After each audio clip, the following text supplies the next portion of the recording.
ಹೇಳ್ಬೇಕು ಅಂದ್ರೆ ಸ್ವಾಮಿ ಜಗತ್ತಿನೊಳಗಡೆ ಮುಕ್ಕೋಟಿ ದೇವರುಗಳ ಮುನ್ನ ಏನನ್ನ ಹೇಳ್ತಾ ಇರುವ ಮಾತುಗಳನ್ನು ಗಮನಿಸಿ. ಮುಕ್ಕೋಟಿ ದೇವರುಗಳ ಮುನ್ನ ನಮಗೆ ಯಾರು ದೇವರು ಅಂದ್ರೆ ಜನ್ಮ ಕೊಟ್ಟ ತಾಯಿ ಮೊದಲ ದೇವರು, ಆಮೇಲೆ ಗುಡಿಯಾಗಿದ್ದ ಶಿವಲಿಂಗಪ್ಪ ದೇವರು, ಆಮೇಲೆ ದೇವರು. ನೀವೇನಾದ್ರು ತಿಳ್ಕೊಳ್ಳೋಣ ಮಾತು, ಆಮೇಲೆ ಗುಡಿಯಾಗಿದ್ದ ಶಿವಲಿಂಗಪ್ಪ ದೇವರು. ಹೆಂಗಂತ ಪ್ರಶ್ನೆ ಮಾಡೋದಿದ್ರೆ ಯಾರಿಗೆ ಜನರೊಳಗೆ ಅಂತ ಪ್ರಶ್ನೆ ಮಾಡಿ ಹೇಳ್ತೇನೆ, ಉತ್ತರ ಕೊಡ್ತೇನೆ. ಯಾಕೆ ಶಿವಲಿಂಗಪ್ಪ ಆಮೇಲೆ ಯಾಕೆ ರಾವು ಮೊದಲು ಅಂತ ಹೇಳಿದ್ರೆ ಪ್ರಶ್ನೆ ಮಾಡೋದಿದ್ರೆ ಮಾಡಿ ಹೇಳ್ತೇನೆ ಉತ್ತರ. ಯಾಕೆ ಶಿವಲಿಂಗಪ್ಪ ಆಮೇಲೆ ಮೊದಲ ತಾಯಿ ದೇವರು ಅಂತ ನಾ ಹೇಳಿದೆ ಅಂತಂದ್ರೆ 9 ದಿನ 9 ತಿಂಗಳ 9 ದಿನ 9 ತಾಸು 9 ಸೆಕೆಂಡ್ಗಳ ಕಾಲ ತಾಯಿ ತನ್ನ ಗರ್ಭದೊಳಗಡೆ ಇಟ್ಟುಕೊಂಡು ಆ ಕೂಸಿಗೆ ಜನ್ಮ ಕೊಡ್ತಾಳ. ಕೂಸಿಗೆ ಜನ್ಮ ಕೊಟ್ಟು ಒಂದು ದಿನ ಶಿವಲಿಂಗಪ್ಪನ ಅಜ್ಜನ ಗದಿಗೆ ಮುಂದೆ ತಂದು ತಾಯಿ ನಿಂತು ಹೇಳ್ತಾಳ, ಮಗ ನಿನಗ 9 ತಿಂಗಳ 9 ದಿನ 9 ತಾಸು ಹೊಟ್ಟೆಯೊಳಗೆ ಇಟ್ಟುಕೊಂಡು ಜನ್ಮ ಕೊಟ್ಟಿನಲ್ಲ, ನಾ ದೇವರಲ್ಲ, ನಿನಗ ಗುಡಿಯಾಗದನಲ್ಲ, ಆತ ಶಿವಲಿಂಗಪ್ಪ ದೇವರು ಅಂತ ಹೇಳ್ತಾಳಲ್ಲ, ಅದಕ್ಕಿಂತ ದೇವರು ಯಾರಂತ ತಿಳ್ಕೋಬೇಕು ನಾವು. ಆಕಿನ ಜನ್ಮ ಕೊಡದೆ ಹೋಗಿದ್ರ ಗುಡಿಯಾಗಿದ್ದ ಶಿವಲಿಂಗಪ್ಪ ನಮಗೆಲ್ಲಿ ಕಾಣ್ತಿದ್ದ, ನಾ ಎಲ್ಲಿ ಪ್ರವಚನಕ್ಕೆ ಬರ್ತಿದ್ದೆ, ನೀವೆಲ್ಲಿ ಕುಂದಿರ್ತಿದ್ರಿ? ಹೌದಾ ಇಲ್ಲ? ಒಂದು ಮಾತು, ತಾಯಿ ಜನ್ಮ ಕೊಡದೆ ಹೋಗಿದ್ರೆ ಯಾರು ಶಿವಲಿಂಗಪ್ಪ ನೀವು ಭೇಟಿಯಾಗಿದ್ನ? ಸಸಾಲ ಜನ ಅಧ್ಯಕ್ಷರು ಭೇಟಿಯಾಗಿದ್ರನ್ರಿ? ಸಾಧ್ಯ ಇಲ್ಲ ಬೇಡ. ತಾಯಿ ಜನ್ಮ ಕೊಟ್ಟಾಳಂತ ಶಿವಲಿಂಗಪ್ಪನ ಪರಿಚಯ ಆಗೈತೆ ಹೊರತಾಗಿ ಆ ತಾಯಿನೇ ನಮಗೆ ಜನ್ಮ ಕೊಡದೆ ಹೋಗಿದ್ರೆ ಶಿವಲಿಂಗಪ್ಪ ನಮಗೆ ಪರಿಚಯ ಆಗ್ತಾ ಇರ್ಲಿಲ್ಲ. ಮೊದಲ ತಾಯಿ ದೇವರು, ಗುಡಿಯಾಗಿದ್ದ ದೇವರನ್ನ ದೇವರಲ್ಲ ಅಂತ ಹೇಳ್ತಾ ಇಲ್ಲ, ದೇವರು ನಿಜ. ಆದರೆ ತಾಯಿಯನ್ನ ದೇವರು ಅಂತ ತಿಳ್ಕೊಂಡು ಬಿಟ್ರೆ ಶಿವಲಿಂಗಪ್ಪನ ಗುಡಿಗೆ ಬರೋದ ಅವಶ್ಯಕತೆ ಇಲ್ಲ. ಶಿವಲಿಂಗಪ್ಪ ಗುಡಿಯಾಗಿಂದ ಎದ್ದು ಬಂದು ನಿಮ್ಮ ಮನೆ ಬಾಗಿಲಿಗೆ ಆಶೀರ್ವಾದ ಮಾಡ್ತಾನ. ಅಂತ ಶಕ್ತಿ ತಾಯಿ ಒಳಗದೆ, ತಾಯಿ ಒಳಗದೆ, ತಾಯಿ ಒಳಗದೆ. ಬಾಯಿಸಿ ತನ್ನುವಂತ ಓರ್ವ ತರುಣ ತಾಯಿ ಹೇಳ್ತಾನಂತೆ, ಅವ್ವ ನಾನು ದೇವರನ್ನ ಬೆರಗಿಳಿಸಿಕೊಂಡು ಬಂದು ದೇವರ ಆಶೀರ್ವಾದವನ್ನು ಪಡ್ಕೊಳ್ಬೇಕಂತ ಮಾಡೀನಿ. ನಾ ದೇವರನ್ನ ಹುಡ್ಕೊಂಡು ಹೋಗ್ತೀನಿ, ಮತ್ತ ಹೋಗ್ಲೇನು. ಬಾಯಿಸಿ ತನ್ನ ತಾಯಿ ಹೇಳ್ತಾಳೆ, ಮಗ ಹೋಗಪ್ಪ, ದೇವರನ್ನ ಹುಡ್ಕೊಂಡು ಬಾ, ದೇವರನ್ನ ಕರ್ಕೊಂಡು ಬಾ, ದೇವರ ಆಶೀರ್ವಾದ ನೀವು ಪಡ್ಕೊಂಡು ಬಾ, ಅದಕ್ಕೆ ಏನೇನು ಬೇಕಾಗ್ತಾವಲ್ಲ ಅದನ್ನೆಲ್ಲವನ್ನ ನಾನು ರೆಡಿ ಮಾಡಿಕೊಡ್ತೀನಿ ಅಂತ ಹೇಳಿ ತಾಯಿ ಎಲ್ಲವನ್ನ ಸಜ್ಜು ಮಾಡಿಕೊಟ್ಟು ಯಾರಿಗೆ ಬಾಯಿಸಿ ಬಾಯಿಸಿ ಎಲ್ಲವನ್ನ ರೆಡಿ ಮಾಡಿಕೊಂಡು ಹೊರಟ. 1 ವರ್ಷ ಹೋಯ್ತು, 2 ವರ್ಷ ಹೋಯ್ತು, 3 ವರ್ಷ ಹೋಯ್ತು, 10 ವರ್ಷ ಹೋಯ್ತು, 15 ವರ್ಷ ಹೋಯ್ತು, 20 ವರ್ಷ ಹೋಯ್ತು. ಹಿಮಾಲಯದೊಳಗೆ ಹೋದ, ಅಲ್ಲಿ ಹೋದ, ಇಲ್ಲಿ ಹೋದ, ಗುಡಿ ಗುಂಡಾರಗಳನ್ನು ತಿರುಗಿದ, ದೇವರ ಭೇಟಿ ಆಗ್ಲಿಲ್ಲ. 30 ವರ್ಷ ಆದ ಬಳಿಕ ದೇವರು ನನಗೆ ಭೇಟಿ ಆಗೋದಿಲ್ಲ ಅಂತ ಖಾತ್ರಿ ಆದ ಬಳಿಕ ನನಗ ದೇವರು ಬೇಡ, ಹೋಗಿ ನಮ್ಮ ಅವನ ಮೊದಲು ಭೇಟಿ ಆಗೋಣ ಅಂತ ತಿಳ್ಕೊಂಡು ಹೇಳಿ ಬಾಯಿಸಿಟ್ಟು ತಾಯಿಗೆ ಹೇಳಲಾರ್ದಂಗ ಮನಿ ಕಡೆ ಮುಖ ಮಾಡಿದ. ಇನ್ನೇನು ಮನಿ ಹೊಸ್ತಲದಾಗ ದಾಟಿ ಒಳಗೆ ಹಿಂಗೆ ಹೆಚ್ಚಿಗೆ ಇಡಬೇಕನ್ನೋದ್ರೊಳಗ ಏನು 30 ವರ್ಷದ ತಾಯಿಯನ್ನ ಬಿಟ್ಟು ದೂರ ಹೋಗಿದ್ನ ಬಾಯಿಸಿ ಆತನಿಗಾಗಿ ತಾಯಿ ದೇವರ ಮುಂದೆ ಕುಂತು ಪ್ರಾರ್ಥನಾ ಮಾಡಕತ್ತಿದ್ದಂತ, ಯಪ್ಪ ದೇವರೇ, ನನ್ನ ಮಗ ಮನೆ ಬಿಟ್ಟು ಹೋಗಿ 30 ವರ್ಷ ಆಯ್ತು, ಪ್ರತಿದಿನ ನಾನು ನಿನಗೆ ಬೇಡಿಕೊಳ್ತೀನಿ, ಪ್ರತಿದಿನ ನಾನು ನಿನಗೆ ಕೈ ಮುಗಿತೀನಿ. ಅಪ್ಪ ನನ್ನ ಮಗ ನಿನ್ನ ಕಾಣ್ಬೇಕು ಅಂತ ಹೋಗ್ಯಾನ, 30 ವರ್ಷ ಆಯ್ತು ನಿನ್ನ ಹುಡುಕೊಂಡು ಬರ್ಬೇಕಂತ ಹೋಗ್ಯಾನ. ಅಪ್ಪ ನನ್ನ ಮಗನಿಗೆ ಬಂದು ಒಂದು ಸರಿ ಆದ್ರೂ ನೀ ದರ್ಶನ ಕೊಡಪ್ಪ ಅಂತ ತಿಳ್ಕೊಂಡು ತಾಯಿ ದೇವರು ಮುಂದೆ ಬಿಡ್ಕೊಳಕತ್ತಿದ್ದಂತ ಮಗ ಹಿಂದೆ ಬಂದು ಕುಂತು ತಾಯಿ ಕಾಲ ಗಟ್ಟಿ ಹಿಡಿದು ತಾಯಿಗೆ ನಮಸ್ಕಾರ ಮಾಡಿ ಹೇಳಿದಂತ, ಅವ ಜಗತ್ತಿನೊಳಗೆ ಎಲ್ಲಿ ದೇವರಿಲ್ಲ, ಮೊದಲ ದೇವರು ಯಾರು ಅಂದ್ರೆ ನೀ ನನಗೆ ದೇವರು, ಆಮೇಲೆ ಮುಕ್ಕೋಟಿ ದೇವರು, ನನಗೆ ಮೊದಲು ನೀನು ದೇವರು ಅಂತ 30 ವರ್ಷ ಸಂಚಾರವನ್ನ ಮಾಡಿದ ಬಳಿಕ ಬಾಯಿಸಿ 30 ವರ್ಷ ಸಂಚಾರ ಮಾಡಿದ ಬಳಿಕ ತಾಯಿ ಬಂದು ಹೇಳಿದಂತ, ಅವ್ವ ನನಗೆ ನೀನಾ ದೇವರು, ನನಗೆ ನೀನಾ ದೇವರು. ಅಮ್ಮ ನಾ ಹೇಳ್ತಾ ಇರೋದು ಕೇವಲ ಶಿವಪ್ರಸಾದ ದೇವರು ಮಾತ್ರ ತಾಯಿಯನ್ನ ದೇವರು ಅಂತ ಹೇಳಕತ್ತಿಲ್ಲ. ಎಷ್ಟೋ ಜನ ಸಂತರು, ಮಹಾತ್ಮರು, ದಾರ್ಶನಿಕರೆಲ್ಲ ತಂದೆ ತಾಯಿಗಳನ್ನೇ ದೇವರು ಅಂತ ಪೂಜೆ ಮಾಡಿದ್ರು, ತಂದೆ ತಾಯಿಗಳನ್ನ ದೇವರು ಅಂತ ಪೂಜೆ ಮಾಡಿದ್ರು. ಹೋದ ವರ್ಷ ಹೇಳಿರುವ ಒಂದು ಘಟನೆಯನ್ನು ಸುಮ್ಮನೆ ನಾನು ನೆನಪಿಸ್ತೇನೆ. ಶರೀಫನ ಜೀವನದ ಕಥೆಯನ್ನ. ಶರೀಫನ ಊರು ಕುಂದಗೋಳ, ಅದರ ಪಕ್ಕ ಶಿಶುನಾಳ, ಹುಬ್ಬಳ್ಳಿಯ ಪಕ್ಕ. ಆತನ ಮಡವೆಯ ಊರಲ್ಲೇ ಪಕ್ಕದ ಕುಂದಗೋಳ. ನೀವೆಲ್ಲ ಹುಡುಗಿ ಮನೆ ನೋಡಿದಾರ, ಒಂದಿನ ಹುಡುಗ ಮನೆ ನೋಡಕ್ ಹೋಗಿರೇ ಇಲ್ಲ.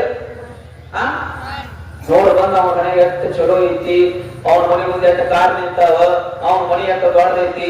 ಯವ್ವ, ಅವನ ಮನೆ ಬಾಳ್ದು ಅವನ ಮನೆ ಮುಂದೆ ಕಾರ್ ನಿಂತಿದ್ದ ಏನ್ ನೋಡ್ಕೊಡ್ತೀರಿ, ಅವನ ಮನಸ್ಸು ನೋಡ್ಕೊಡ್ರಿ. ಅಂದ್ರೆ ಆ ಮನೆಯೊಳಗೆ ಹೆಣ್ಣೆ ಚೆನ್ನಾಗಿರುತ್ತದೆ. ಕಾರ್ಗಳನ್ನ, ಮನೆಯನ್ನ, ಆಸ್ತಿ ಅಂತಸ್ತುಗಳನ್ನ ನೋಡಿ ಹೆಣ್ಣನ್ನ ಕೊಡ್ಲಾಕ್ ಹೋಗ್ಬೇಡಿ. ಆತನ ಮನಸ್ಸು ಹೆಂಗೈತೆ ಅಂತ ನೋಡ್ಕೊಡ್ರಿ. ನೀವು ಮೊದಲು ಅದು ಕೊಡ್ತೀರಿ. ಅವನ ಮುಂದೆ ಲ್ಯಾಂಬರ್ಗಿನಿ ಕಾರ್ ಐತೆ, ಫಾರ್ಚುನರ್ ಕಾರ್ ಐತೆ, ವಿನೋವ ಕೃಷ್ಣ ಕಾರ್ ಐತೆ. ವಿನೋವ ಕೃಷ್ಣ ಎಲ್ಲ ಹೋಗೋ ಒಂದೆಲ್ಲ ಒಂದು ದಿನ ಮನಸ್ಸು ಬಹಳ ಸ್ವಚ್ಛ ಬೇಕು. ಕುಂದಗೋಳದ ಪಾಚಿಮಾನ ಬೀಗರು ಬೀಜರೆಲ್ಲ ಶರೀಫನ ಮನೆಯನ್ನು ನೋಡಕ್ ಹೋದ್ರು. ಕನ್ಯೆಯನ್ನು ಕೊಡಬೇಕು ಶರೀಫುಡ್ ಅಂತ ಹೇಳಿ. ಶರೀಫ ಮನೆಯೊಳಗಿರ್ಲಿಲ್ಲ, ಎಲ್ಲೋ ಹೋಗಿದ್ದ.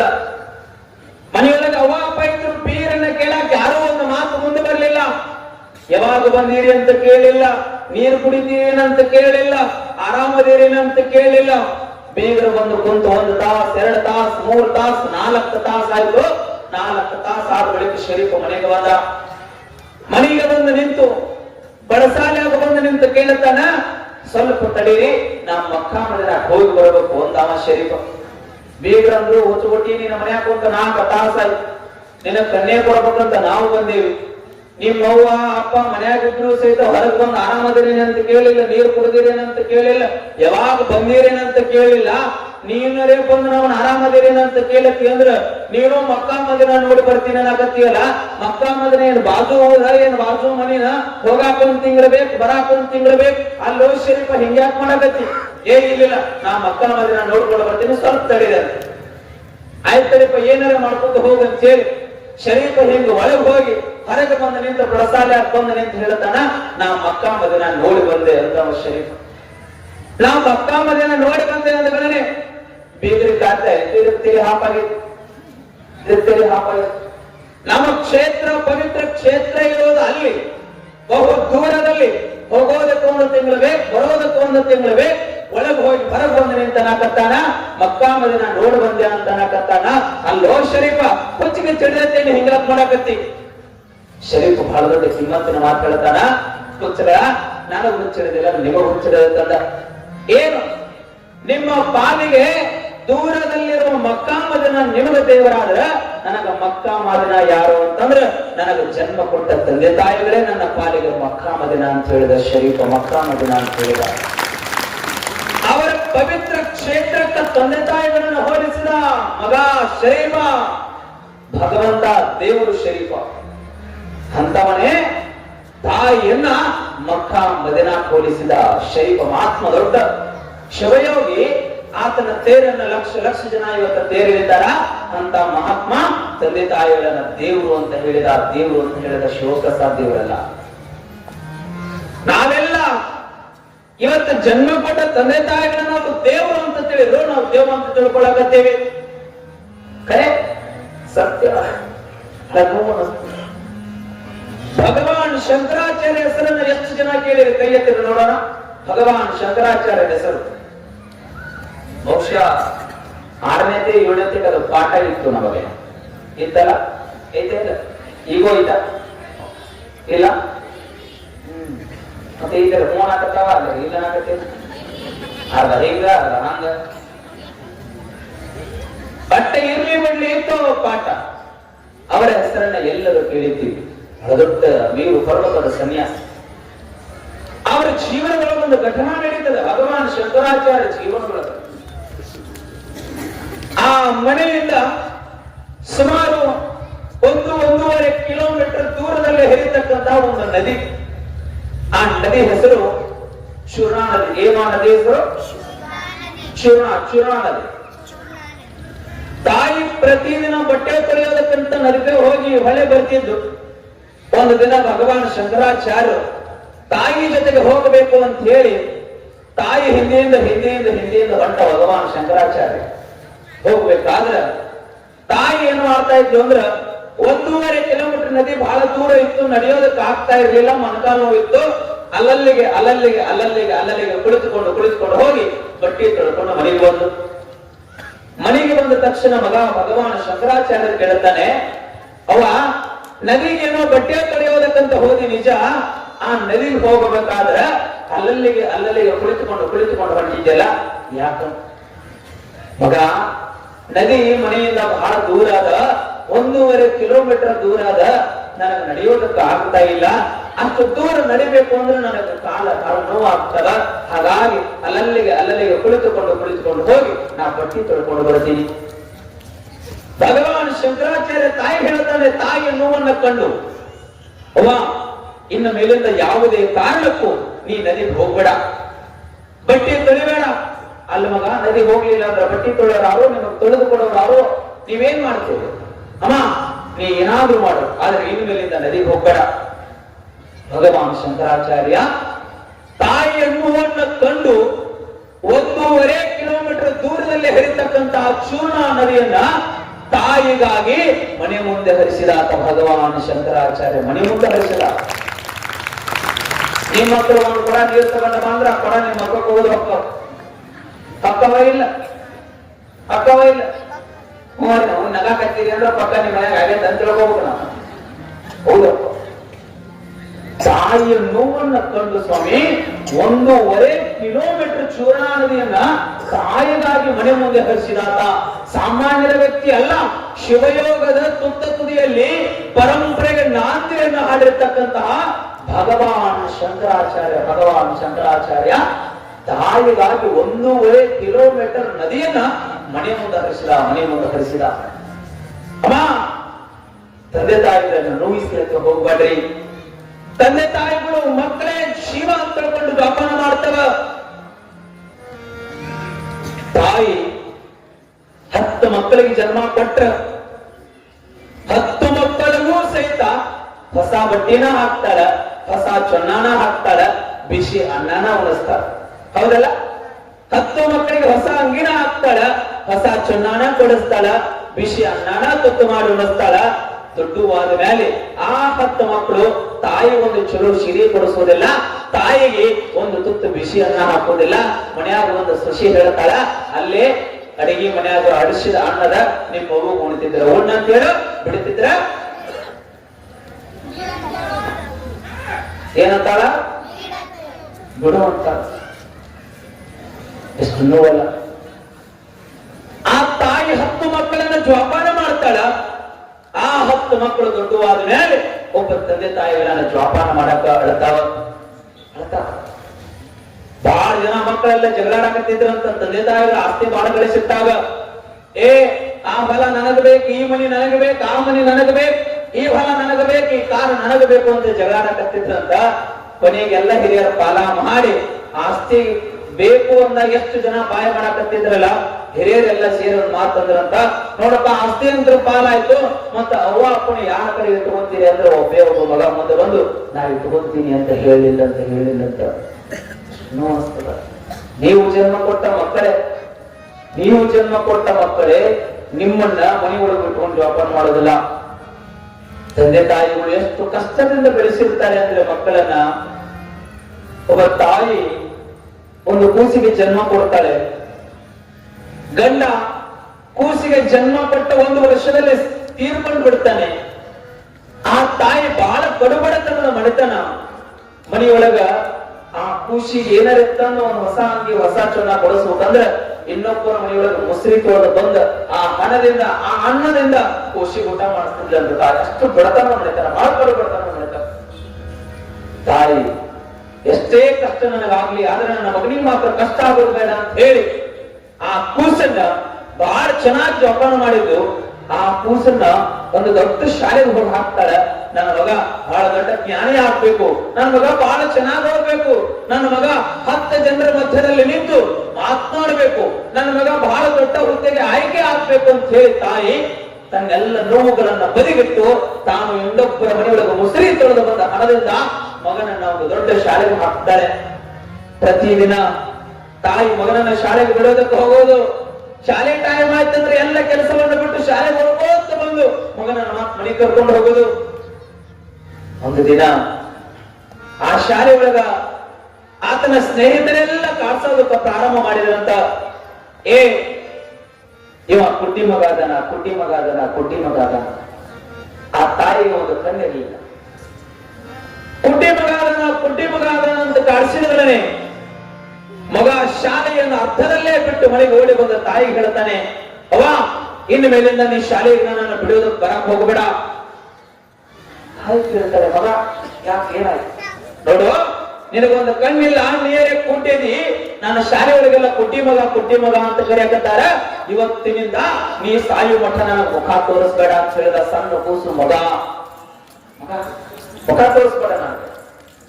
ತಾಯಿ ಎಂದು ಮಗ ಚೆನ್ನಾಗಬಹುದು, ಚೆನ್ನಾಗ್ ಬರೀ ಶಾಲೆ ಆಗು, ನಾ ಬರೋದಿಲ್ಲ ಶಾಲೆ ಕೊಡೋದಕ್ಕ ಅಂತ ಹೇಳಿ ತಾಯಿ ಪ್ರತಿದಿನ ಕೊಡೋದಕ್ಕೆ ಹೋಗ್ತಿದ್ದು. ಅವತ್ತು ಶಾಲೆಯನ್ನು ಮಗನಿಂದ ಕಳಿಸೋದಕ್ಕೆ ಹೋಗ್ಲಿಲ್ಲ. ಮಗನ ಹೋಗೋದಕ್ಕೆ ಕೊಡೋದು ಮಾಡು. ಬೆಳೆದ ಮಗ ನಿರ್ಧಾರ ತಗೊಂಡ. ಶಾಲೆಯೊಳಗೆಲ್ಲ ಕುಟ್ಟಿ ಮಗ ಬಂದ ಅಂತ ಕಾಣಿಸೋದನ್ನ ಕೇಳಿದ ಮಗ ನನ್ನ ತಾಯಿಯನ್ನೇ ಬಿಟ್ಟು ಹೋಗ್ಬೇಕು ಅಂತ ನಿರ್ಧಾರ ಮಾಡಿದ. ತಲೆಯೊಳಗ ಮಗ ಹೊರಟ. ತಾಯಿಗೆ ಹೇಳಲಾರ್ದಂಗ ಮತ್ತೆ ರಾತ್ರಿ 12ರ ಜಾವ ಮನೆ ಬಿಟ್ಟು ಹೊರಟ ಮಗ. ಎಲ್ಲಿ ಹೋಗ್ತಾನೆ ಗೊತ್ತಿಲ್ಲ, ಬದುಕು ಹೇಗೆ ಹೋಗ್ಬೇಕಂತ ಗೊತ್ತಿಲ್ಲ. ಹೌದಾ, 1 ವರ್ಷ ಅಲ್ಲ, ತಾಯಿಯನ್ನು ಬಿಟ್ಟು 25 ವರ್ಷ ಮಗ ದೂರ ಹೋದ. ತಾಯಿಗೆ ನೋವಾಗಿರ್ಲಿಕ್ಕಿಲ್ಲ.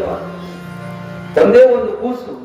ಆ ಕೂಸು ಅರ್ಧ ರಾತ್ರಿಯಲ್ಲಿ ಮನೆ ಬಿಟ್ಟು ಹೋಗಿದೆ. ತಾಯಿ ಬೆಳಗಿನ ಜಾವ ಎದ್ದು ಬಾಜು ಕೈ ಹಾಕ್ತಾಳ, ಮಗನೇ ಇಲ್ಲ. ಊರೆಲ್ಲ ಹುಡುಕಾಡ್ತಾಳೆ, ಊರೆಲ್ಲ ತಿರುಗುತ್ತಾಳೆ. ಬೇರೆ ಊರಾಗಿ ಗೊತ್ತಿಲ್ಲ. ಹೋಗ್ಬೇಕು ಅಂದ್ರೆ ಹಣ ಇಲ್ಲ. ಏನ್ ಮಾಡ್ಬೇಕು ಆ ತಾಯಿ? ಹೋದ. 25 ವರ್ಷ ಮನೆ ಬಿಟ್ಟು ಹೋದ ಮಗ ಒಂದು ದಿನ ಪೇಪರ್ ಒಳಗೆ ಬಂದ. ಯಾವ ಪೇಪರ್ ಒಳಗಂದ್ರ ಇಂಥ ಊರಿನ ತರುಣ, ಇಂಥ ತಾಯಿ ಮಗ ದೆಹಲಿ ಅಂತ ಪಟ್ಟಣಗಳ ಬಹಳ ದೊಡ್ಡ ಹುದ್ದೆಗೆ ಆಯ್ಕೆ ಆಗ್ಯಾನ ಅಂತ ಪೇಪರ್ ಒಳಗೆ ಬಂದ.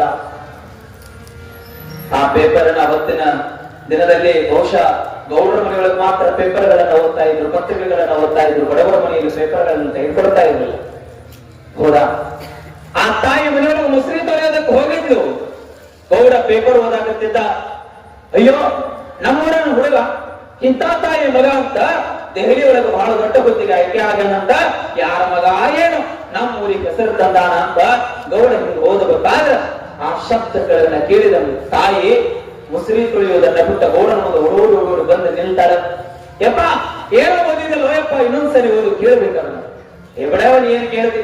ಇಂಥ ತಾಯಿ ಮಗ ಅಂತ ನಮ್ಮೂರನವಂತ ದೆಹಲಿಯಾಗ ಬಹಳ ದೊಡ್ಡ ಹುದ್ದೆಗೆ ಆಯ್ಕೆ ಆಗ್ಯಾನಂತ, ಅದಕ್ಕೆ ಬಹಳ ದೊಡ್ಡ ಶ್ರೀಮಂತ ಆಗ್ಯಾನಂತ ಪೇಪರ್ ಒಳಗೆ ಬಂದದ. ತಾಯಿ ಕಣ್ಣಲ್ಲಿ ಕಣ್ಣೀರನ್ನ ತೆಗೆದು ಅಳುವುದಕ್ಕೆ ಪ್ರಾರಂಭ ಮಾಡ್ತಾಳೆ. ಅಪ್ಪ, ಆತ ಬೇರೆ ಯಾರು ಅಲ್ಲ, ನಾನು ಜನ್ಮ ಕೊಟ್ಟ ಮಗ.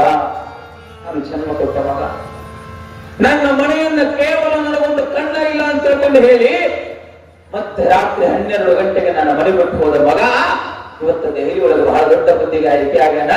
ಬಹಳ ಖುಷಿ ಆಯ್ತು. ಅಪ್ಪ, ನಿನ್ನ ಕಾಲು ಮುಗಿತೀನಿ. 25 ವರ್ಷ ಆಯ್ತು, ಮಗನ ಮುಖವನ್ನೇ ನಾನು ನೋಡಿಲ್ಲ.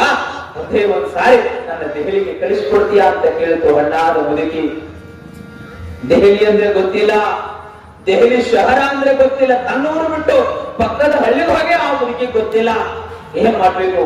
ಗೌಡ ಕಳಿಸ್ತೀನಿ, ನನ್ನ ಮನೆಯೊಳಗ 30 ವರ್ಷ ಆಯ್ತು ನೀನು ಕೆಲಸ ಮಾಡಕ್ಕಂತೂ, ಈ ಕೆಲಸ ನಾನು ನಿನಗೆ ಮಾಡಿಕೊಡ್ತೀನಿ ಅಂತ ಹೇಳಿ ರೈಲ್ವೆ ಒಳಗೆ ಹತ್ತಿಸಿ ಇಂಥ ವ್ಯಕ್ತಿಗೆ ಪರಿಚಯ ಮಾಡಿ ನೀವು ಹೋಗಿ ತಾಯಿಯನ್ನು ದೆಹಲಿ ಒಳಗೆ ಇಳಿಸು ಅಂತ ಹೇಳಿದ. ಆ ತಾಯಿ ಕೈಯೊಳಗೆ ಪೇಪರ್ ಕೊಟ್ಟ. ಪೇಪರ್ ತಗೊಂಡು ಹೋಗಿ ದೆಹಲಿ ಒಳಗೆ ಇಳ್ತಾರ. ಅದಕ್ಕೇನು ಗೊತ್ತಿತ್ತು ಪಾಪ, ಎಲ್ಲಿ ಮಣಿ ಅಂತ ಗೊತ್ತಿಲ್ಲ, ಸಿಟಿ ಅಂತ ಗೊತ್ತಿಲ್ಲ, ಕಾರ್ ಅಂದ್ರೆ ಗೊತ್ತಿಲ್ಲ, ಆಟೋ ಅಂದ್ರೆ ಗೊತ್ತಿಲ್ಲ. ಇಳಿದು ಅಲ್ಲಿ ಆಟೋ ಚಾಲಕ ನಿಂತಿದ್ದ. ಕೇಳ್ತಾಳೆ ಹಣ್ಣಾದ ಮುದುಕಿ, ತಮ್ಮ ಈ ಪೇಪರ್ ಒಳಗಿದಾನಲ್ಲ ಆ ವ್ಯಕ್ತಿ ಮನೆ ಎಲ್ಲಿ ಬರ್ತಾರೆ? ಅವ ನೋಡಿದ, ಓದಿದ, ಆಶ್ಚರ್ಯ. ಅಲ್ವೇ, ಭಿಕ್ಷೆ ಬೇಡದು ಬೇಡ್ತಿ, ಬೇಡ ಇಲ್ಲ ನಂಗಿಲ್ಲ, ನಾನೇ ಕೇಳ ನಾನೇ ಕೊಡ್ತೀನಿ ನಿನಗೆ ಭಿಕ್ಷೆ ಅಂತ ಶ್ರೀಮಂತರ ಮನೆನ ಆಯ್ಕೆ ಮಾಡ್ಕೊಂತ ಹಂಗ ಭಿಕ್ಷೆ ಬೇಡ ತಂದವ ಆಟೋ ಚಾಲಕ. ಎಷ್ಟು ನೋವಾಗಿರ್ಲಿಕ್ಕಿಲ್ಲ. ಹೆತ್ತ ತಾಯಿಯ ಬಾಯಿಗೆ ಕೊರಳಿಗೆ ಚುರುಕು. ತಾಯಿ ಮಗ ಆತ ಬೇರೆ ಯಾರು ಅಲ್ಲ, ನಾ ಜನ್ಮ ಕೊಟ್ಟ ಮಗ, ಒಂದ್ ಸಾರಿ ನೀ ಆತನ ಮುಖ ತೋರಿಸು ಅಂತ ಹೇಳಿದಾಗ ಅವ ಅಂದ, ಸುಳ್ಳು ಹೇಳಾಕತ್ತೀನಿ. ಅವ ನೋಡಿದ್ರ 1000 ಕೋಟಿ ಒಡೆಯ, ನೀ ನೋಡಿದ್ರ ಹರಕ್ ಸೀರೆ ಉಟ್ಕೊಂಡು ಬಂದಿ, ಭಿಕ್ಷಾ ಬೀಳೋದು ಬಿಡ್ತಿ, ಸಣ್ಣ ಪುಟ್ಟ ಎಲ್ಲರ ಕೇಳಿ ಯಾರ್ಯಾರು ಕೊಡ್ತಾರ, ಅವ್ರ ಮನೆ ಹತ್ರ ಹೋದ್ರೆ ನಿನಗೆ ಯಾರು ನೋಡೋದಿಲ್ಲ, ಸುಮ್ಮನೆ ನಡೆ ಅಂತ ತಿಳ್ಕೊಂಡಂದಾಗ ಯಾರೋ ತನ್ನ ಮಗನನ್ನ ನೋಡ್ಬೇಕು ಅಂತ ತಿಳ್ಕೊಂಡ ತಾಯಿ ಪರಿಚಯ ಇಲ್ಲದ ವ್ಯಕ್ತಿಗೆ ಕಾಲು ಬಿಡ್ತಾಳೆ, ಜನ್ಮ ಕೊಟ್ಟ ತಾಯಿ ಕಾಲು ಬಿಡ್ತಾಳೆ.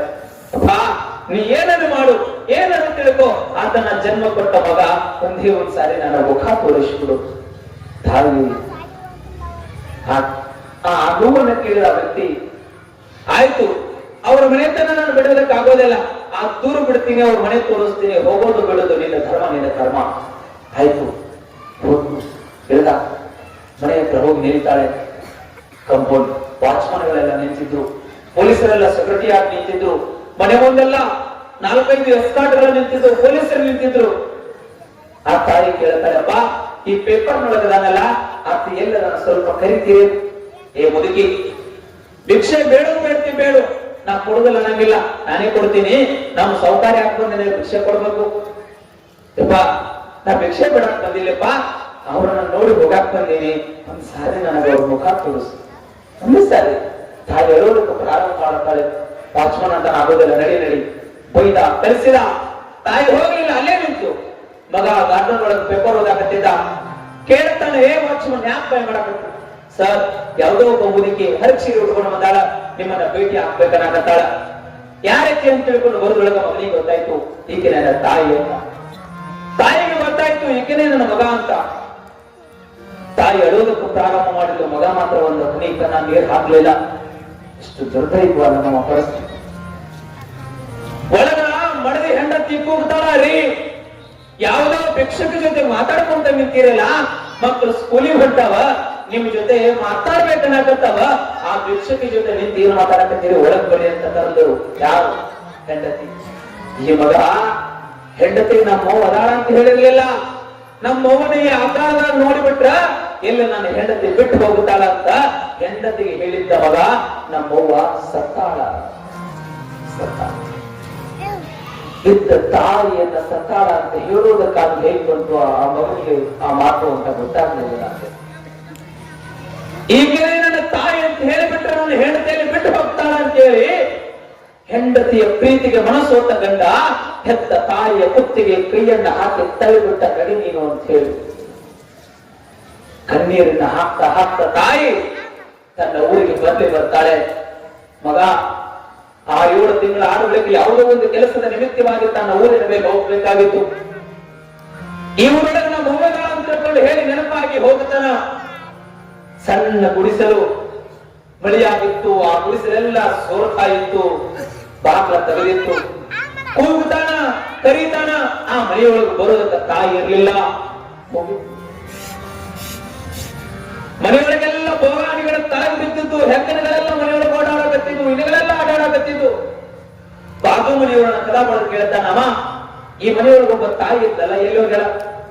ಯಾರಪ್ಪ ನೀನು ಅಂತ ಬಾಜು ಮನೆಯವ್ರು ಕೇಳಿದಾಗ, ಅವ ಆ ತಾಯಿಯ ಮಗನ ಹುಚ್ಚ, 6 ತಿಂಗಳಿಂದ ನಿಮ್ಮವ್ವ ನಿನ್ನನ್ನು ನೋಡ್ಬೇಕು ಅಂತ ಬಂದಾಗ ನಿಮ್ಮ ತಾಯಿಯ ಕುಚ್ಚಿಗೆ ಕೈ ಹಾಕಿ ಹೊರಗೆ ತಳ್ಳಿದೆ ಅಂತ ನಿಮ್ಮವ್ವ ನಿನ್ನನ್ನು ನೆನೆಸಿ 4 ದಿನದಿಂದ ಸತ್ಯಪ್ಪ, ನೀ ನಂಬರ್ ಸರಿ ನನ್ನ ಕಡೆ ಇರ್ಲಿಲ್ಲ, ಅದಕ್ಕೆ ಊರನ್ನವರು ಸೇರಿ ಮಣ್ಣು ಮಾಡಿದೇವಪ್ಪ ಅಂತ ಹೇಳಿ ಆ ತಾಯಿ ಹೇಳಿ ನಿಮ್ಮವ್ವ ಸಾಯ್ಬೇಕಾದ್ರ ನನ್ನ ಮಗ ಇವತ್ತಲ್ಲ ನಾಳೆ ನಾನು ನೋಡಾಕ್ ಬರ್ತಾನ. ತಾಯಿ ಮಮತೆ ಎಷ್ಟು ನೋಡಿದ್ರಿ. ತಾಯಿ ಹೇಳ್ತಾಳೆ, ನನ್ನ ಮಗ ಇವತ್ತಲ್ಲ ನಾನು ನೋಡಾಕ್ ಬರ್ತಾನ. ಆ ನೋಡಾಕ್ ಬಂದಾಗ ಈ ಪತ್ರ ಮಗನ ಕೈ ಕೊಡ್ರಿ ಅಂತ ಹೇಳಿ ಆ ತಾಯಿ ಒಂದು ಪತ್ರವನ್ನು ಬರೆದು ಕೊಟ್ಟಿರ್ತಾಳೆ. ತೋತ್ತಮಾಯಿ ನಿಮ್ಮವ್ ಕೊಟ್ಟಾಳ ಅಂತ ತಿಳ್ಕೊಂಡು ಹೇಳಿ ಆ ಪತ್ರ ಕೊಟ್ಟಾಗ ಕಾರಿನೊಳಗಡೆ ಕೊಟ್ಟ ಅಗರ್ಭ ಶ್ರೀಮಂತ ಎಸಿಯಾನ ಮಾಡಿಕೊಂಡು ನಮ್ಮವ್ವ ಏನಾರ ಬರೆದಿರ್ಬೋದು ನೋಡೋಣ ಅಂತ ತಿಳ್ಕೊಂಡು ಹೇಳಿ ಆ ಪತ್ರವನ್ನು ಓದೋದಕ್ಕೆ ಪ್ರಾರಂಭ ಮಾಡುತ್ತಾನೆ. ಆ ತಾಯಿ ತನ್ನ ರಕ್ತದಿಂದ ಆ ಪತ್ರವನ್ನು ಬರೆದಿಲ್ಲಂತೆ ಮಗನಿಗಾಗಿ. ಮಗ ನಿನಗೆಲ್ಲ ಶಾಲೆ ಒಳಗ ಕುಟ್ಟಿ ಮಗ ಅಂತಿದ್ರು ನನಗೆ ಬೇಸರ ಆಗಿಲ್ಲ. ಆ ಕಣ್ಣನ್ನ ನಾನು ಎಲ್ಲಿ ಕಳ್ಕೊಂಡೀನಿ ಅಂದ್ರ ನೀನು ಬಾಲ್ಯದಲ್ಲಿ ಆಡುವಾಗ ಎಡಿಮೆ ಬಿದ್ದು ನಿನ್ನೊಂದು ಕಣ್ಣನ್ನ ನೀನು ಕಳ್ಕೊಂಡಿದ್ದಿ ಮಗ. ಈ ಜಗತ್ತು ಒಂದು ದಿನ ನನ್ನ ಮಗನಿಗೆ ಕುಂಟ ಆಗಬಾರದು ಅಂತೇಳಿ ನಂದೊಂದು ಕಣ್ಣನ್ನ ನಿನಗೆ ಕೊಡ್ತೀನಿ ಅಂತ ಪತ್ರದೊಳಗಡೆ ಬರ್ದಿದ್ದಂತೆ. ಆ ತಾಯಿಯ ಪತ್ರದೊಳಗಡೆ ಬರ್ದಿದ್ದ. ಮಗ ಅಪ್ಪತ್ತ ಗಂಡ ಹಿಡ್ಕೊಂಡು ಅಳಲತ್ತ ಪ್ರಾರಂಭ ಮಾಡಿದ, ಚೀರಾಲತ್ತ ಪ್ರಾರಂಭ ಮಾಡಿದ.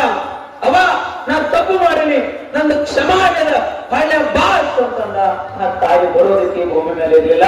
ಅವ ತಂದೆ ತಾಯಿಗಳನ್ನ ಇದ್ದಾಗ ಪೂಜೆ ಮಾಡಿ ಹೊರತಾಗಿ ಹೋದ ಮೇಲೆ ಆ ತಂದೆ ತಾಯಿಗಳು ಬರ್ಲಿಕ್ಕೆ ಸಾಧ್ಯ ಇಲ್ಲ. ಈ ಜಗತ್ತಿನೊಳಗೆ ದುಡ್ಡು ಕೊಟ್ಟ ಏನೆಲ್ಲ ಖರೀದಿಯನ್ನು ಮಾಡ್ಕೊಡ್ಬೋದು, ಆದರೆ ಜನ್ಮ ಕೊಟ್ಟ ತಂದೆ ತಾಯಿಗಳು ಮಾತ್ರ ಮರಳಿ ಬರ್ಲಿಕ್ಕೆ ಸಾಧ್ಯ ಇಲ್ಲ, ಮರಳಿ ಬರ್ಲಿಕ್ಕೆ ಸಾಧ್ಯ ಇಲ್ಲ. ದುಡ್ಡು ಕೊಟ್ಟರೆ ಬೇಕಾದು ಸಿಗುತ್ತದೆ ಈ ಜಗದಲ್ಲಿ ಕಾಣ,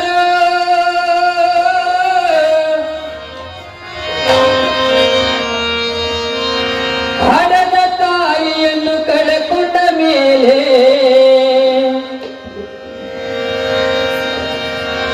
ಮತ್ತೆ ಸಿಗುವಳೇನೋ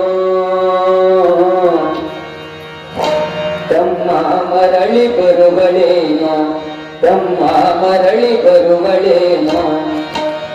ದುಡ್ಡು ಕೊಟ್ಟರೆ ಬೇಕಾದ ಸಿಗುತ್ತದೆ ಈ ಜಗದಲ್ಲಿ ಕಾಣ, ಹಣದ ತಾಯಿಯನ್ನು ಕಳೆಕೊಂಡ ಮೇಲೆ, ಹಣದ ತಾಯಿಯನ್ನು ಕಳೆಕೊಂಡ ಮೇಲೆ ಮತ್ತೆ ಸಿಗುವಳೇನೋ, ತಮ್ಮ ಮರಳಿ ಬರುವಳೇನೋ, ತಮ್ಮ ಮರಳಿ ಬರುವಳೇನೋ.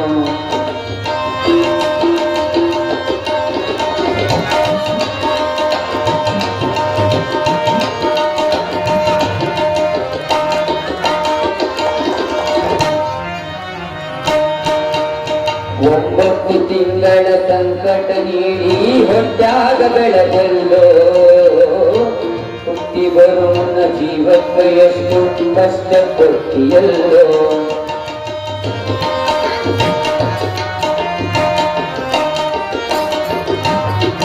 ಒಂಬತ್ತು ತಿಂಗಳ ಸಂಕಟ ನೀಡಿ ಹೊಟ್ಟಾಗ ಬೆಳೆದಲ್ಲೋ, ಹುಟ್ಟಿ ಬರುವನ್ನ ಜೀವಕ್ಕೆ ಎಷ್ಟು ಕಷ್ಟ ಕೊಟ್ಟಿಯಲ್ಲೋ.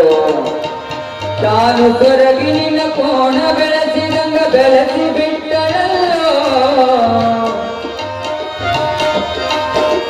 ತಾನು ಕೊರಗಿನ ಕೋಣ ಬೆಳೆಸಿದಂಗ ಬೆಳೆಸಿ ಬಿಟ್ಟಳಲ್ಲೋ. ಬೆಳೆದ ಮಗನೇ ಆಸರಾದೆ ಅಂತ ತಾಯಿ ತಿಳಿದಿದ್ದಲ್ಲೋ, ಬೆಳೆದ ಮಗನೇ ಆಸರಾದೆ ಅಂತ ತಾಯಿ ತಿಳಿದಿದ್ದಲ್ಲೋ. ಜೀವ ಇಟ್ಟಿತ್ತು ನಿನ್ನ ಮ್ಯಾಲೋ, ಜೀವ ಇಟ್ಟಿತ್ತು ನಿನ್ನ ಮ್ಯಾಲೋ. ದುಡ್ಡು ಕೊಟ್ಟರೆ ಬೇಕಾದ ಸಿಗುತ್ತದೆ ಈ ಜಗದಲ್ಲಿ ಕಾಣ, ಹಣದ ತಾಯಿಯನ್ನು ಕಳೆಕೊಂಡ ಮೇಲೆ ಮತ್ತೆ ಸಿಗುವಳೇನೋ, ತಮ್ಮ ಮರಳಿ ಬರುವಳೇನೋ, ತಮ್ಮ ಮರಳಿ ಬರುವಳೇನೋ.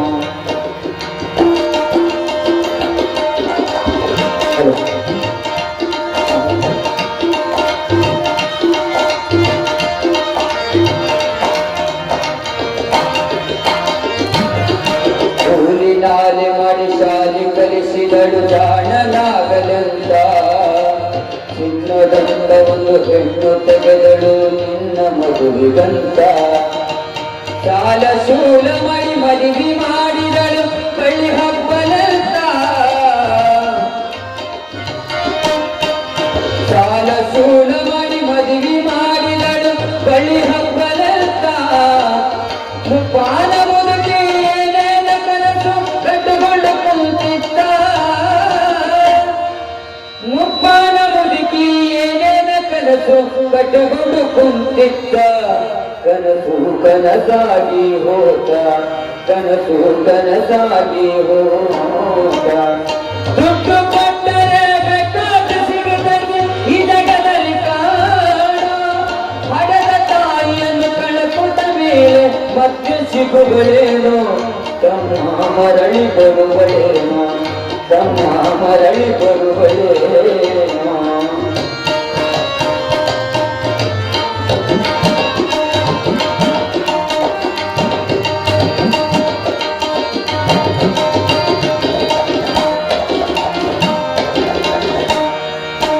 ಒಬ್ಬ ಬಸವನ ಬಸ ಹಣ್ಣಾದ ಮುದುಕಿ ಎಷ್ಟಂತ ಇರತಾಳ, ಹಸಿವು ತಾಳದೆ ಮತ್ತೊಬ್ಬರಲ್ಲಿ ಬೇಡಿ ತಿಂದಾಳ ಉಪವಾಸವನವಸ ಹಣ್ಣಾದ ಮುದುಕಿ ಎಷ್ಟಂತ ಇರತಾಳ ಹಸಿವು ತಾಳದೆ ಮತ್ತೊಬ್ಬರಲ್ಲಿ ಬೇಡಿ ತಿಂದಾಳ ಬಿಸಿಲು ಇದ್ದಿದ್ದು ತಪ್ಪಿನ ಸಸೆಯು ದೊಡ್ಡದು ಮಾಡಾಳ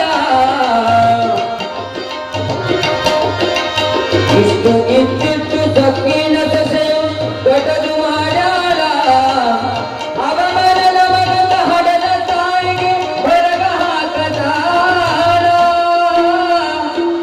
ಅವಮಾನದ ಮಗಂತ ಹಡದ ತಾಯಿಗೆ ಹೊರಗ ಹಾಕತಾಳ ತಾಯಿ ನಿನ್ನಿಂದ ದೂರಾಳ ತಾಯಿ ಮಗನಿಂದ ದೂರಾಳ ದುಡ್ಡು ಕೊಟ್ಟರೆ ಬೇಕಾದ ಸಿಗದೆ ಈ ಜಗದಲ್ಲಿ ಕಾಣ ಹಡದ ತಾಯಿಯನ್ನು ಕಳಕೊಂಡ ಮೇಲೆ ಮತ್ತೆ ಸಿಗುವಳೇನು ತಮ್ಮ ಮರಳಿ ಬರುವಳೇನು ತಮ್ಮ ಮರಳಿ ಬರುವಳೇನು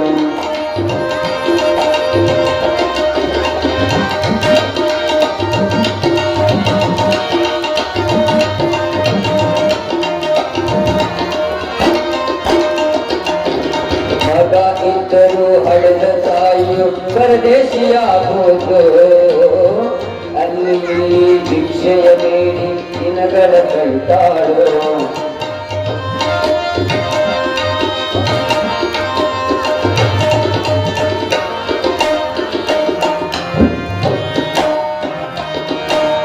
ಮಗ ಇದ್ದರೂ ಹಳೆದ ತಾಯಿಯು ಪರದೇಶಿಯಾಗೋದು ಅಲ್ಲಿ ಭಿಕ್ಷೆಯ ಬೇಡಿ ದಿನಗಳ ಕಳ್ತಾಳು ಗಣ್ಣು ಕಾಣಲಿಲ್ಲ ಕಿವಿಯು ಕೇಳಲಿಲ್ಲ ಎಷ್ಟು ದಿನ ಇರತಾಳೋ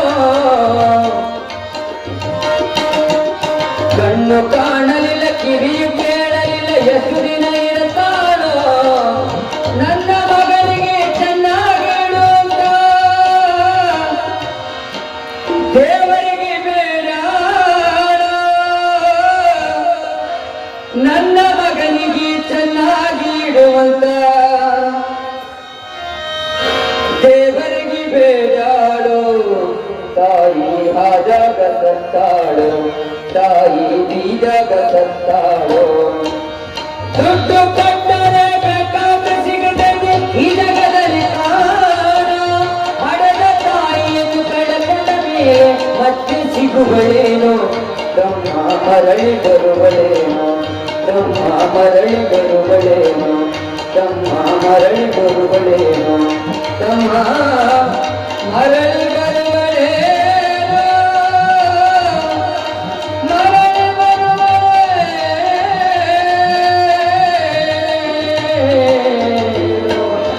ಮರಳಿ ಬರುವಳೇನು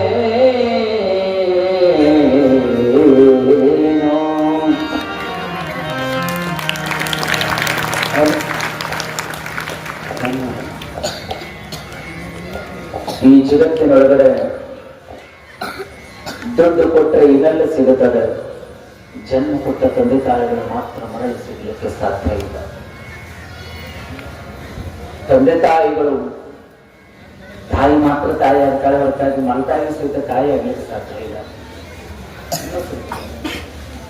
ತಾಯಿ ಮಾತ್ರ ಮಕ್ಕಳಿಗೆ ಸಾಧ್ಯ ಮಲತಾಯಿ ಸೇರಿ ಮಕ್ಕಳಿಗೆ ಅಷ್ಟು ಚೆನ್ನಾಗಿ ನೋಡ್ಕೊಳ್ಳಲ್ಲ ಇನ್ನೊಬ್ಬ ತಾಯಿ ಮಕ್ಕಳನ್ನ ಇನ್ನೊಬ್ಬ ತಾಯಿ ನೋಡ್ಕೊಳ್ತಾಳ ಸಾಧ್ಯನಿಲ್ಲ ಮೊದಲು ಪ್ರಾರ್ಥನೆ ತನ್ನ ಮಕ್ಕಳಿಗೆ ಆಮೇಲೆ ಬೇರೆ ಮಕ್ಕಳು ಆದರೆ ಆ ತಾಯಿ ಇದೆಲ್ಲ ರೂಪಗಳನ್ನ ಒಳಗೊಂಡು ನಮಗೆ ಜನ್ಮ ಕೊಟ್ಟಿರ್ತಾಳೆ ಆ ತಾಯಿಯನ್ನ ಕೊನೆಯ ಉಸಿರಿನವರವರೆಗೆ ಅದಕ್ಕೆ ನೀವು ಬಂಗಾರ ಕೊಡಿಸೋದು ಬೇಡ ಬೆಳೆ ಕೊಡಿಸೋದು ಬೇಡ ಏನು ಕೊಡಿಸೋದು ಬೇಡ ಒಂದು ಬಿಸಿಯನ್ನ ಹಾಕೋದು ಅವಶ್ಯಕತೆ ಇಲ್ಲ ಹಸಿದನ್ನ ಹಾಕ್ಬೇಡ ಹರಿದನ್ನ ಕೊಡ್ತಿರಲ್ಲ ಹರಿದನ್ನ ಕೊಟ್ಟು ಏನು ಅನ್ನೋದಿಲ್ಲ ಅದಕ್ಕೆ ಒಂದು ಆರೈಸ್ತದೆ ತಾಯಿಯ ಕರುಳು ಎಷ್ಟು ಮಗನ ಮೇಲೆ ಪ್ರೀತಿ ಇರ್ತದೆ ಅಂದ್ರೆ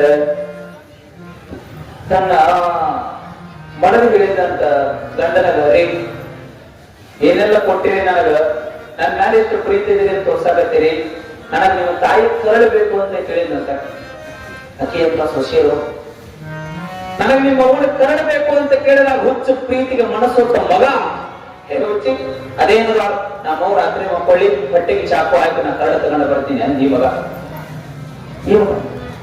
ತಾಯಿ ತೊಳಿಗೆ ಚಾಕು ಹಾಕಿ ನಾ ಕರಳು ತಗೊಂಡು ಬರ್ತೀನಿ ಅಂದ. ಆಕೆ ಅಷ್ಟೇ ಬೇಕಾಗಿ ಮಗ ತಾಯಿ ಮಲ್ಕೊಂಡಾಗ ತಾಯಿ ನಿದ್ರೆಗೆ ಜಾರಿದ್ದು, ಮಗ ಹೊಟ್ಟಿಗೆ ಚಾಕು ಹಾಕಿದ ತಾಯಿ, ಜನ್ಮ ಕೊಟ್ಟ ತಾಯಿ. ಹೊಟ್ಟಿಗೆ ಚಾಕು ಹಾಕಿ ಹೊಟ್ಟೆಯೊಳಗಿರ್ತಕ್ಕಂಥ ಕರಳನ್ನ ಹೀಗೆ ತಗೊಂಡು ಒಂದು ಮಡದಿ ಮುಂದೆ ಹಿಡ್ಕೊಳ್ತಾನ. ನೋಡು, ನಮ್ಮ ತಾಯಿ ಕರಳು ಕೇಳಿದ್ಯಲ್ಲ, ಆಕೆ ಸತ್ತಾಳ, ಆಕೆನ ಕರಳು ತಗೊಂಡು ಬಂದಿನಿ ನೋಡು ಅಂತಂದಾಗ, ಆಕೆ ತಾಯಿ ಕೊಲೆ ಮಾಡ್ಬೇಕಾದ್ರೆ ಪೊಲೀಸರಿಗೆ ಫೋನ್ ಮಾಡಿ ಹೇಳಿದ್ದ, ಆಕಿ ನಮಗ ಹಿಂಗ್ ಮಾಡಕತ್ತ ಅಂತ. ಆ ಪೊಲೀಸರ ಬೋರ್ನೊಳಗ ತಾಯಿ ಕರಳು ಹಿಂಗ್ ಹಿಡ್ಕೊಂಡಿದ್ದ.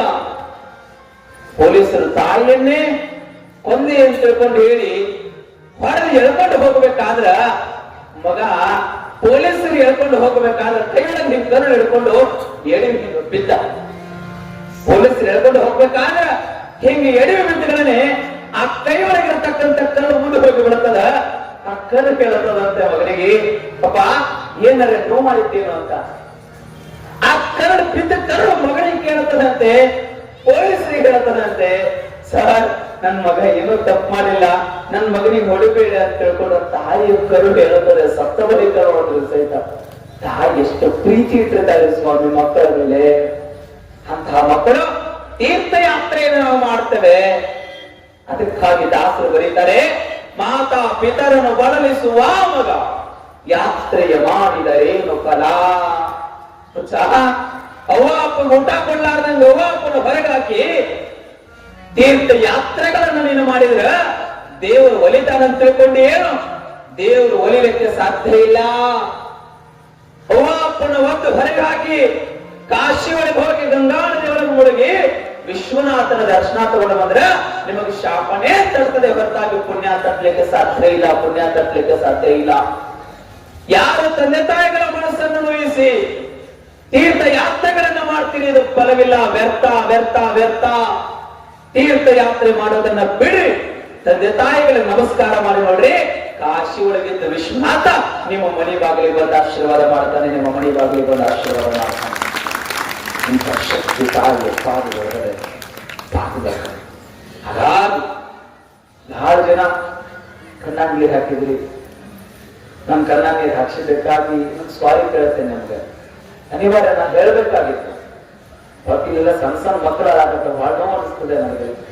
ಸಣ್ಣ ಸಣ್ಣ ಕೂಸು ಅವಕ್ಕೇನು ಅರಿವೇ ಇಲ್ಲ ಅಂತ ಕೂಸೆಲ್ಲ ಕಣ್ಣಾಗ ನೀರು ಹಾಕತ್ತ. ಅಮ್ಮ, ಇರುವವರಿಗೆ ತಂದೆ ತಾಯಿಗಳನ್ನ ರಕ್ಷಣೆ ಮಾಡ್ರಿ, ತಂದೆ ತಾಯಿಗಳನ್ನ ಪೂಜಿಸ್ರಿ. ಅವರನ್ನ ಹೊರತುಪಡಿಸಿ ಯಾವ ದೇವರುಗಳು ಈ ಜಗತ್ತಿನಲ್ಲಿ ಇಲ್ಲ. ತಂದೆ ತಾಯಿಗಳನ್ನ ಪೂಜಿಸಿದ್ರೆ ಮುಕ್ಕೋಟಿ ದೇವರುಗಳನ್ನು ನಾವು ಪೂಜಿಸಿದ ಹಾಗೆ ಸಕಲ ದೇವತೆಗಳು ತಂದೆ ತಾಯಿಗಳನ್ನ ನೀವು ಪೂಜೆ ಮಾಡಿದ್ರೆ ಮನೆಯೊಳಗೆ ಬಂದಿರ್ತಾರ. ಅಂತಹ ಶಕ್ತಿ ತಂದೆ ತಾಯಿ ಒಳಗದೆ. ಹಾಗಾಗಿ ತಂದೆ ತಾಯಿಗಳನ್ನ ಪೂಜೆ ಮಾಡುವಂತಹ, ಅವರ ಆಶೀರ್ವಾದವನ್ನು ಪಡೆದುಕೊಳ್ತಕ್ಕಂತಹ ಕೆಲಸ ಕಾರ್ಯವನ್ನ ದಯವಿಟ್ಟು ತಾವೆಲ್ಲರೂ ಮಾಡಿ. ಕುಡಿತಕ್ಕೆ ಒಳಗಾಗಬೇಡ್ರಿ, ಕುಡಿದ್ರೂ ಪರವಾಗಿಲ್ಲ, ಕುಡೀರಿ.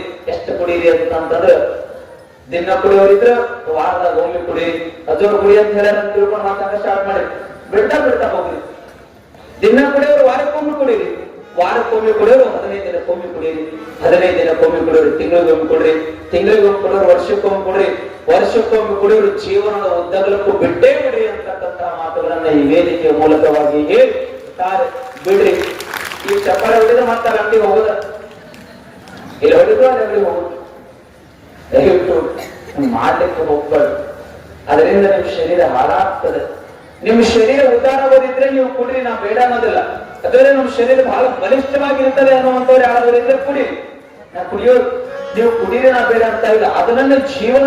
ಅದು ನೀರು ಕುಡಿದು ಕುಡಿತಾರೆ. ಕೆಲವು ಜನ ಬೆಳಗ್ಗೆ ಎತ್ತುಗಳನ್ನ ಆಗಬೇಕಂತ ಕೈಯ ಕಾಲ ಆಡೋದಿಲ್ಲ ಅಂತ ಆ ಮಕ್ಕಳಿಗೆ ಹಾಲು ಕೊಡೋದು ಆಡೋದಿಲ್ಲ. ಹಾಗಾಗಿ ಕುಡೀರಿ, ಅದನ್ನೇ ಜೀವನದ ಉದ್ದಗಲಕ್ಕೂ ಚಟವನ್ನಾಗಿ ಮಾಡ್ಕೊಳ್ಬೇಡ್ರಿ ಅಂತಕ್ಕಂತಹ ಮಾತುಗಳನ್ನು ಹೇಳಿ. ಕಾರಣ, ನೀವು ಚಟ ಮಾಡೋದ್ರಿಂದ ಅದು ಮಕ್ಕಳ ಮೇಲೆ ಪರಿಣಾಮ ಆಗ್ತದೆ, ಮಕ್ಕಳಿಗೂ ಸಹಿತ ಚಟಗಳಿಗೆ ದಾಸರಾಗ್ತಾರೆ. ಹಾಗಾಗಿ ಮಡಲಿಗೆ ನೋವನ್ನ ಕೊಡ್ಲಿಕ್ಕೆ ಹೋಗ್ಬೇಡ್ರಿ. ಕಾರಣ, ನಿಮ್ಮನ್ನೇ ನಂಬಿ ಸರ್ವಸ್ವ ತಿಳ್ಕೊಂಡು ಆ ಮಡಲಿ ಒಂದು ಮನೆಯಿಂದ ತರೋದು ಇನ್ನೊಂದು ಮನೆಗೆ ಬಂದಿರ್ತದೆ. ಅದಕ್ಕೆ ಪರಿಚಯನೇ ಇರೋದಿಲ್ಲ, ಅದಕ್ಕೆ ಗೊತ್ತೋ ಇರೋದಿಲ್ಲ.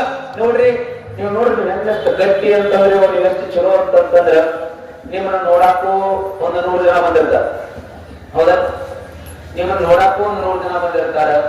ನಿಮ್ಮನ್ನ ಮದುವೆ ಮಾಡಿ ಕೊಡ್ಬೇಕು ಅಂದಾಗ ಅವ್ರು ನಾನಿಂದ 10 ಗಾಡಿ ಬರ್ತಾವ 20 ಗಾಡಿ ಬರ್ತಾವ ನಮ್ಗೆ ಗೊತ್ತಿಲ್ಲ. 10 ಗಾಡಿ ಯಾಕೆ ಬರ್ಲಕ್ಕ 20 ಗಾಡಿ ಯಾಕೆ ಬರ್ಲಕ್ಕ? ಅವ್ನ ಮನೆಗೆ ಹೋಗ್ಬೇಕಾದ್ರೆ ಒಬ್ಬರು ಹೋಗ್ತೀರಿ, ನಿಮ್ದಂತ ಧೈರ್ಯ ಅವಾಗ ನಾವು ಒಬ್ಬರು ಹೋಗ್ತೀರಿ. ಆ ಮನೆಯ ಪರಿಚಯ ಇರಲ್ಲ, ಗೊತ್ತಿರಲ್ಲ, ಬಿಗಿರಲ್ಲ, ಒಬ್ಬರೇ ಹೋಗಿ ಆ ಮನೆತನವನ್ನ ನಿಭಾಯಿಸುವಂತಹ ಶಕ್ತಿ ಇದೆ ಅಲ್ಲ. ಹಾಗಾಗಿ ತಾಯಿ ಅಂದ್ರೆ ದೇವರು, ಹೆಣ್ಣು ಅಂದ್ರೆ ದೇವರು ಅಂತ ಪೂಜೆ ಮಾಡುವಂತಹ ಸಂಸ್ಕೃತಿಯ ನಾಡಿನ ಭವಿತವ್ಯದ ಭಾರತದಲ್ಲಿ ನಾವೆಲ್ಲರೂ ಇದ್ದೇವೆ. ಹಾಗಾಗಿ ತಂದೆ ತಾಯಿಗಳನ್ನ ಪೂಜೆ ಮಾಡ್ರಿ.